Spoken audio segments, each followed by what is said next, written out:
आज जिस वैरायटी के बारे में बात करने वाले हैं वो दो वैरायटी है। एक वैरायटी है DRR धान 100 जिसको कि कमला भी बोला जाता है, और दूसरा वैरायटी है पूसा DST राइस 1। तो ये जो दोनों जो वैरायटी है ये जेनेटिकली एडिटेड वैरायटी है। ये जो दोनों वैरायटी जो रिलीज़ हुआ है 2025 में 4 मई 2025 को ये वैरायटी को रिलीज़ कर दिया गया है, जो कि यूनियन एग्रीकल्चर मिनिस्टर हैं श्री शिवराज सिंह चौहान जी, उनके द्वारा ये रिलीज़ किया गया।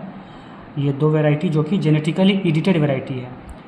तो ये जो जेनेटिकली एडिटेड वैरायटी होता है ये ट्रांसजेनिक वैरायटी नहीं होता है। सबसे पहला तो ये हम लोग को समझना चाहिए कि ये जो जेनेटिकली एडिटेड वैरायटी होता है ये कोई ट्रांसजेनिक या GM वैरायटी नहीं है, जेनेटिकली मॉडिफाइड वैरायटी नहीं है। ये जेनेटिकली मॉडिफाइड वैरायटी वैसे वैरायटी को बोलते हैं जिसको कि कोई फॉरेन जीन को ट्रांसफ़र करके उस वैरायटी को बनाया जाता है, जिसमें किसी अनवांटेड DNA या अनवांटेड या फॉरेन जीन को ट्रांसफ़र करके उस वैरायटी को बनाया जाता है। तो उस तरह के वैरायटी को ट्रांसजेनिक वैरायटी या जेनेटिकली मॉडिफाइड वैरायटी बोलते हैं। तो ये जेनेटिकली मॉडिफाइड वैरायटी नहीं है, क्योंकि जो जेनेटिकली मॉडिफाइड वैरायटी होता है उसका जो कॉमर्शियल कल्टीवेशन जो है इंडिया में वो उस पर रूल्स रेगुलेशन है, उसको कल्टीवेशन नहीं किया जा सकता है।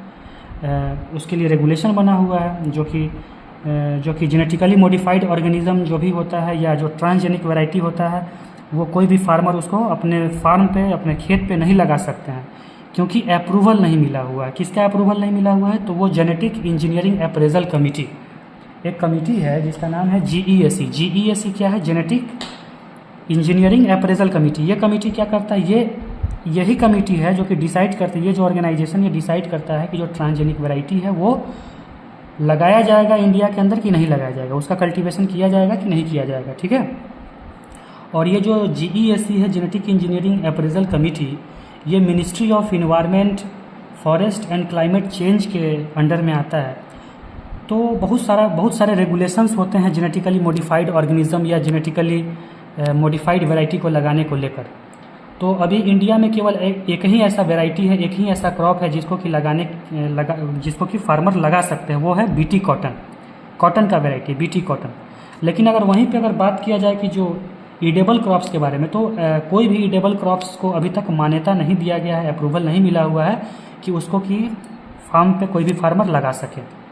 तो ये हम आप लोग को बता रहे हैं कि जो जेनेटिकली एडिटेड वैरायटी होता है ये ट्रांसजेनिक वैरायटी नहीं है। क्योंकि इसलिए नहीं है क्योंकि इस तरह के वैरायटी को बनाने के लिए जो हम बनाते हैं, डेवलप करते हैं, इसमें किसी भी तरह का फॉरेन जीन को यूज़ नहीं किया जाता है, फॉरेन DNA को यूज नहीं किया जाता है।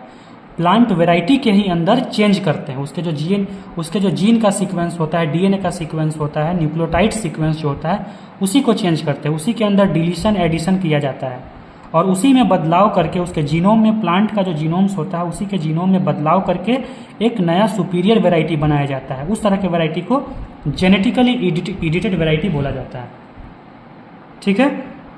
तो ये आप लोग को पता चला होगा कि जो जेनेटिकली एडिटेड वैरायटी होता है ये कोई ट्रांसजेनिक वैरायटी नहीं होता है। क्यों नहीं होता है? क्योंकि इसमें किसी भी फॉरेन जीन का हम लोग यूज़ नहीं करते हैं। तो ये दो वैरायटी रिलीज़ हुआ है जिसका एक का नाम है DRR धान 100। तो ये जो DRR धान 100 है ये किसको इम्प्रूव करके बनाया गया है? तो ये जो DRR धान 100 है ये एक इंडिया के अंदर में ही पुराना एक वैरायटी है जो कि बहुत फेमस वैरायटी है, जिसका नाम है सांभा मसूरी, जिसको कि BPT 5204 बोलते हैं। सांभा मसूरी एक हाईली कल्टीवेटेड वैरायटी है इंडिया के अंदर, जो कि एक सुपीरियर वैरायटी है, एक फेमस वैरायटी है जिसको कि फार्मर बहुत ज़्यादा पसंद करता है, क्योंकि इसका जो ग्रेन क्वालिटी है और जो प्लांट का आर्किटेक्चर है ये सब बहुत ज़्यादा सुपीरियर है, जिसके कारण से फार्मर इस वैरायटी को ज़्यादा पसंद करते हैं ग्रेन क्वालिटी के वजह से। लेकिन इस तरह की वैरायटी में एक प्रॉब्लम ये है कि ये जो वैरायटी है ये ड्रॉट टॉलरेंट वैरायटी नहीं है, इसको ज़्यादा पानी चाहिए और ज़्यादा इरिगेशन चाहिए, और प्लस में ये जो वैरायटी है एक लॉन्ग ड्यूरेशन वैरायटी है, बहुत लंबे समय में तैयार होने वाला ये एक वैरायटी है। कौन सा? सांभा मसूरी, जिसको कि BPT 5204 बोलते हैं। लंबा समय में ये तैयार होता है, लगभग 145 to 150 डेज का समय लगता है, 145 से 150 दिन का समय पूरा लगता है इस पौधा को, इस वैरायटी को तैयार होने में, जो कि एक बहुत ज़्यादा लंबा समय है।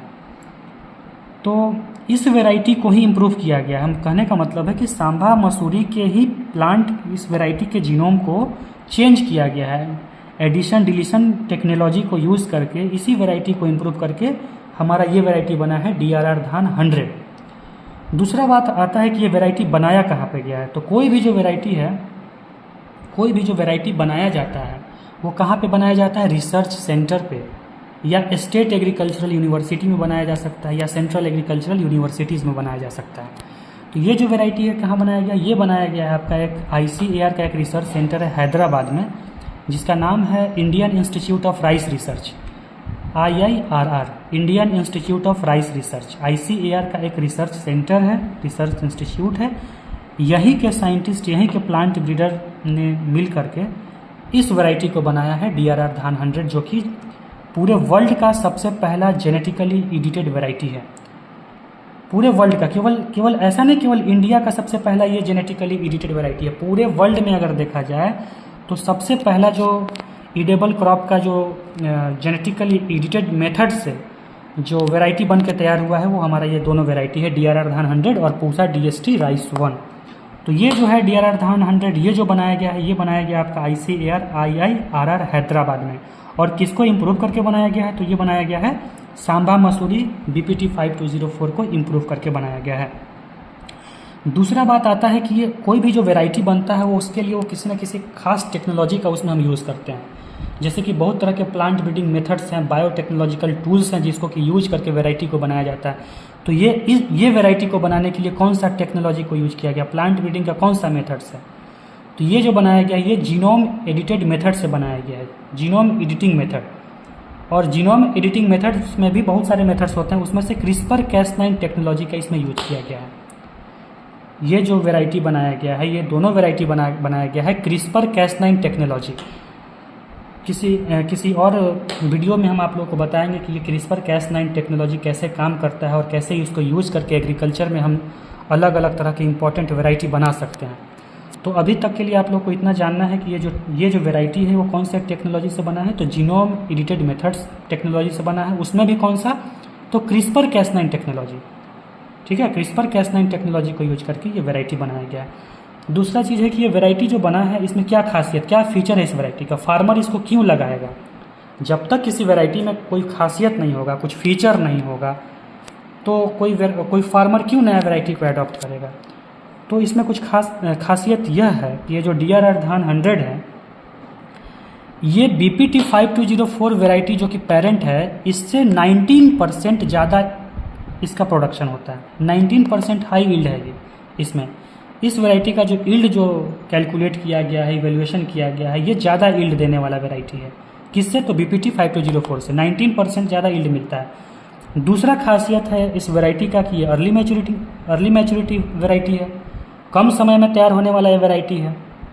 लगभग ये 20 डेज पहले ही मैच्योर कर जाता है।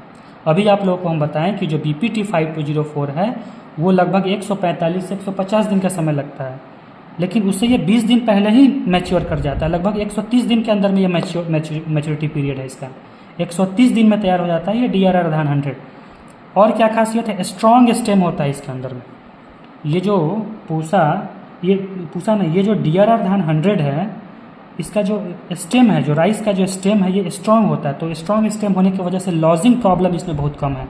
ये पौधा ज़्यादा पानी या हवा चलने पे गिरेगा नहीं पौधा। ये स्ट्रॉन्ग इसका स्टेम है, इसका लॉजिंग प्रॉब्लम इसमें नहीं है, ठीक है। तो लॉजिंग प्रॉब्लम जब नहीं होगा तो आपको जो यील्ड है वो प्रॉपर यील्ड मिलेगा हार्वेस्टिंग करने के समय, नुकसान नहीं होगा लॉजिंग के कारण से जो नुकसान हो जाता था टॉल वेराइटीज़ में, ठीक है।